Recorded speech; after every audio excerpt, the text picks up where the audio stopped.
Welcome back to my channel junior blogs official. I hope आप सभी अच्छे होंगे। जैसे कि आप सभी को पता है, अब बारिश का मौसम चल रहा है और उसी बारिश के कारण हमारे कुछ एरिया पानी में भर चुकी है।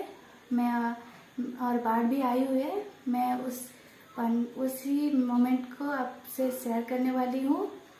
तो फिर लेट्स स्टार्ट। नो। और एक बात है, जो हमारे चैनल पे नए हैं, हमारे चैनल को सब्सक्राइब कीजिए, लाइक कमेंट एंड शेयर कीजिए। तो फिर चलते हैं वीडियो की तरफ, स्टार्ट करते हैं वीडियो। Let's start.